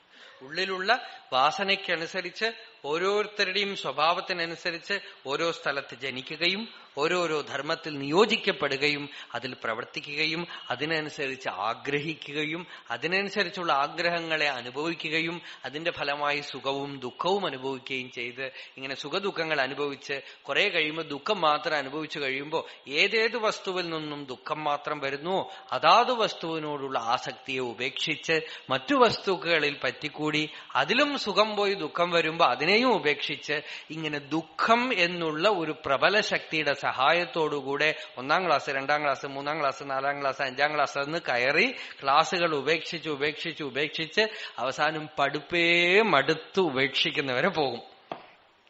ഇങ്ങനെ സർവവിരക്തി വന്ന് സർവത്തിനെയും വിട്ടുകഴിയുമ്പോ സ്വരൂപസ്ഥിതനാവും. പ്രജഹാതി യഥാ കാമാൻ സർവാൻ പാർത്ഥമനോഗതാൻ. സകല വസ്തുക്കളും ദുഃഖദായകങ്ങളാണെന്ന് സർവം ദുഃഖം വിവേകിനാം. ആ വിവേകം പരവൈരാഗ്യ ഉദിക്കുമ്പോ ഈ ജീവൻ പറയും എനിക്ക് ഒരു വസ്തുവും വേണ്ട, യാതൊന്നും വേണ്ട, എല്ലാത്തിലും ദുഃഖം പതിഞ്ഞു കിടക്കുന്നു എന്ന് കണ്ട് സർവവിരക്തി വരുമ്പോ ആത്മപ്രകാശം ഉള്ളിലുണ്ടാവും. അപ്പൊ ഭഗവാൻ പറഞ്ഞു അവർക്ക് ഞാൻ എന്നെയേ കൊടുക്കും. അവർക്ക് ഞാൻ തന്നെ അവർക്ക് സിദ്ധമായിട്ട് തീരും. അവർക്ക് വസ്തുക്കളല്ല, ഞാൻ തന്നെ അവരുടെ വസ്തുവായിട്ട് സിദ്ധവസ്തുവായിട്ട് തീരും. പക്ഷെ അതുവരെ ഈ ശുദ്ധീകരണ പ്രക്രിയ നടക്കണം. വാസ്തവത്തിൽ ഇവിടെ നല്ലതും ചീത്തയും ഒന്നുമില്ല. എല്ലാരും ഈശ്വരൻ കൽപ്പിച്ചിട്ടുള്ള യന്ത്രത്തിലാണ് സഞ്ചരിക്കുന്നത്. ആ യന്ത്രത്തിൽ ഓരോരുത്തരെയും ഭഗവാൻ ഇട്ട് ചുറ്റിച്ചുകൊണ്ടിരിക്കുകയാണ്. അതുകൊണ്ട് അവരവരെവിടെവിടെ ഇരിക്കുന്നുവോ എന്തെന്തു പ്രവർത്തിക്കുന്നു അതൊക്കെ ഭഗവാന്റെ നിയോഗമാണ്, ആ മായയുടെ നിയോഗമാണ്. ആ മായ ഇവിടെ ഭഗവാൻ എന്ന് വെച്ചാൽ മായ എന്ന് അറിഞ്ഞോളാം. ആ മായ രാഷ്ട്രീയക്കാരനാണെങ്കിൽ രാഷ്ട്രീയക്കാരൻ, സംഗീതക്കാരനാണെങ്കിൽ സംഗീതം, പ്രഭാഷണമാണെങ്കിൽ പ്രഭാഷണം, വൈദികമാണെങ്കിൽ വൈദികം, അടുക്കളപ്പണിയാണെങ്കിൽ അടുക്കളപ്പണി, എല്ലാരും അവരവരുടെ തലത്തിലിരുത്തി അവിടെ ആ യന്ത്രത്തിൽ കയറ്റി ചുറ്റി ശുദ്ധം ചെയ്യാണ്. പ്യൂരിഫിക്കേഷനാണ്. അവസാനം സംശുദ്ധമാകുമ്പോ ഭഗവാൻ വേറെയല്ല, അവർ വേറെയല്ല. ഈ പ്യൂരിഫിക്കേറ്ററി പ്രോസസ്സാണ് നടന്നുകൊണ്ടിരിക്കുന്നത് ഇവിടെ. അങ്ങനെ ഓരോ ജീവനെയും ശുദ്ധം ചെയ്ത് ആഗ്രഹിപ്പിച്ച് ആഗ്രഹം സാധിപ്പിച്ചു കൊടുത്ത്, അതാണ് അതിന്റെ പ്രക്രിയ. ആഗ്രഹിപ്പിക്കുകയും ആഗ്രഹം ഉള്ളിൽ വരും, ഇന്നത് വേണം എന്നൊരു കാമന. എന്നിട്ട് ആ ആഗ്രഹം പൂർത്തി ചെയ്ത് കൊടുക്കും. അതിന് ഇന്ന ദേവതകളൊക്കെ അങ്ങനെയാണ്. ഇന്നത്തെ കാലത്തെ കുറേ അമ്പലങ്ങളൊക്കെ ഒരു 10 വർഷം മുമ്പ് അറിയേ ചെയ്യാത്ത അമ്പലങ്ങളൊക്കെ പെട്ടെന്ന് പ്രസിദ്ധമാവും. അത് എങ്ങനെയാന്നേ മനസ്സിലാവില്ല നമുക്ക്. തമിഴ്നാട്ടിൽ നിന്ന് ഒരു 10 വണ്ടി വന്ന് നോക്കും വരിവരിയായിട്ട് അമ്പലങ്ങളില്. കുറെ തമിഴന്മാര് വരുമ്പോ ഒരു ദിവസം സുപ്രഭാതത്തിൽ ഒരു 2-3 കാറ് വന്നു, ഒരു മാസത്തിനുള്ളിൽ ഒരു 10-50 വണ്ടി വന്നു. ആ ഗ്രാമത്തിലുള്ളവർക്ക് ഈ കാര്യം എന്താന്ന് മനസ്സിലാവണില്ല. ഇതെന്താ ഇവിടെ? എവിടെയോ ആരോ ജ്യോത്സ്യനോ ആരോ പറഞ്ഞതായിരിക്കും. കുറെ കഴിയുമ്പോ ഈ ഗ്രാമത്തുകാർക്കും തോന്നും നമ്മളും പോവാം. അവരിത്ര കാലമായിട്ട് പോവുക പതിവില്ല അവിടെ, അവരും പോയി നിൽക്കും അവിടെ. അങ്ങനെയാണ് ഈ അമ്പലങ്ങളൊക്കെ തിരക്ക് കൂടുന്നത്. അപ്പൊ കാംക്ഷന്തഃ കർമ്മണാം സിദ്ധിം നോക്ക ഈ ശ്ലോകം. കാംക്ഷന്തഃ കർമ്മണാം സിദ്ധിം യജന്തൈഹ ദേവതാഃ ക്ഷിപ്രം ഹി മാനുഷേ ലോകേ സിദ്ധിർഭവതി കർമ്മജാ പ്രാർത്ഥയന്തഃ കർമ്മണാം സിദ്ധിം യജന്തേ ദേവതാഃ ഇന്ദ്ര അഗ്നിയാദ്യാഃ. അന്നത്തെ കാലത്ത് ആചാര്യസ്വാമികളുടെ കാലത്ത് ഇന്ദ്രൻ, അഗ്നി മുതലായ ദേവതകളാണ്. ഇന്ന് നമുക്ക് അനേക ദേവതകളാണ്. ആ അനേക ദേവതകൾ ഇന്നത്തെ കാലത്തിന് നമ്മളുടെ ഭാവനയുള്ള ദേവതകൾ. ഈ ദേവതകളെയൊക്കെ ഉപാസിക്കുന്നവരെ കുറിച്ച് ഉപനിഷത്തിലൊരു മന്ത്രവും ആചാര്യസ്വാമികൾ ഉദ്ധരിക്കുന്നു. അഥയ അന്യാം ദേവതാമുപാസ്തേ അന്യഃ അസൗ അന്യഃ അഹമസ്മീതി നസവേദ യഥാ പശുഃ ഏവം സ ദേവാനാം എന്നാണ്. ഉപനിഷത്ത് മന്ത്രമാണ്. ആ ദേവത വേറെയാണ്, ഞാൻ വേറെയാണ്, അദ്ദേഹത്തിന് ഞാൻ കൊടുക്കുന്നു, അദ്ദേഹം എനിക്ക് ഫലം തരുന്നു എന്നൊക്കെ വിചാരിച്ച് ഉപാസിക്കുന്നവൻ അവൻ തത്വം അറിയുന്നവനല്ല. അവൻ ദേവന്മാരുടെ കയ്യിൽ കാലി മാത്രമാണെന്നാണ്. വെറും പശു, മൃഗം, കന്നുകാലി പോലെയാണെന്നാണ്. ദേവന്മാര് നല്ലവണ്ണം അയാളെ ഉപയോഗിക്കും അത്രേ. അയാളെ ഉപയോഗിച്ച് അവരുടെ കാര്യമൊക്കെ നടത്തിക്കൊള്ളും എന്നാണ്. ദേവാനാം പശുരേവ സഹ. അയാൾ ദേവന്മാർക്ക് പശുവായിട്ട് തീരും. പക്ഷെ ആഗ്രഹ നിവൃത്തിക്ക് അതൊക്കെ ഉപാസിച്ച് തീരൂ. ഇതൊക്കെ ഉപാസിച്ച് ഇന്ന ആഗ്രഹങ്ങളൊക്കെ പൂർത്തി ചെയ്യും. നമ്മള് ഈശ്വര സ്വരൂപത്തിനെ തന്നെ ആഗ്രഹിച്ചുകൊണ്ട് ഉപാസിച്ച ദേവതോപാസനയായി. ഏതു മൂർത്തിയും നിഷ്കാമ ഭക്തി കൊണ്ട് ഉപാസിച്ചാൽ ഈശ്വര ഉപാസനയാവും. ഏതു മൂർത്തിയും ആഗ്രഹത്തോടു കൂടെ ഉപാസന, ഒരു മൂർത്തിക്കും ഒരു സ്പെഷ്യാലിറ്റി ഒന്നുമില്ല. നമ്മൾ കൊടുക്കുന്ന സ്പെഷ്യാലിറ്റിയാണ്. നമ്മളുടെ വാസന കൊണ്ടാണ് ഇന്ന മൂർത്തി ശ്രേഷ്ഠമാവുന്നതും ഇന്ന മൂർത്തി അപകൃഷ്ടമാവുന്നതും. ആഗ്രഹം കൊണ്ടും താമസമായ ആഗ്രഹങ്ങൾ വെച്ചുകൊണ്ട് ഒരു ദേവതയെ നമ്മൾ അശുദ്ധം ചെയ്യാം നമുക്ക്, നമ്മളുടെ വാസന കൊണ്ട്. അപ്പോ ക്ഷിപ്രം ഹി മാനുഷേ ലോകേ സിദ്ധിർഭവതി കർമ്മജ തേഷാം ഹി ഭിന്നദേവതായാജിനാം ഫലകാംക്ഷിനാം ക്ഷിപ്രം ശീഘ്രം ഹി യസ്മാത് മാനുഷേ ലോകേ മനുഷ്യലോകേ ഹി ശാസ്ത്രാധികാരഃ. ഇവിടെ ഫലസിദ്ധി എളുപ്പത്തിൽ ഉണ്ടാവും. ലോകത്തിൽ ആഗ്രഹിച്ച് ദേവതകളെ ഉപാസിച്ച് ഫലം നേടിയെടുക്കുക എന്നുള്ള സമ്പ്രദായം. അങ്ങനെ എന്തും ആഗ്രഹിച്ച് ദേവതോപാസന ചെയ്ത് നേടിയെടുക്കുക എന്നുള്ളത് അപകൃഷ്ടമാണ്, മോക്ഷമാർഗമല്ല, ഭഗവത് പ്രാപ്തിക്കുള്ള മാർഗമല്ല, ഭഗവാനെ പ്രാപിക്കാനുള്ള മാർഗമല്ല. അവരവരുടെ ആഗ്രഹത്തിനനുസരിച്ചാണ് ഓരോരു ജീവനും ഉള്ളിൽ ഓരോന്നിനോട് പറ്റിക്കൂടുന്നത്, ക്രമേണ ഓരോ വർണ്ണത്തിലും ജാതിയിലും ഒക്കെ ജനിക്കുന്നത്. ഇതൊക്കെ നമ്മളുടെ വാസനയ്ക്കനുസരിച്ചാണ്. ആ വാസനയൊക്കെ കഴുകിക്കളയാതെ ഈ ജീവൻ സ്വരൂപ സാക്ഷാത്കാരം നേടില്ല. ഇനി ആ വശങ്ങളിലേക്കാണ് ഭഗവാൻ വരുന്നത്. അത് നമ്മൾ നാളെ കാണാം.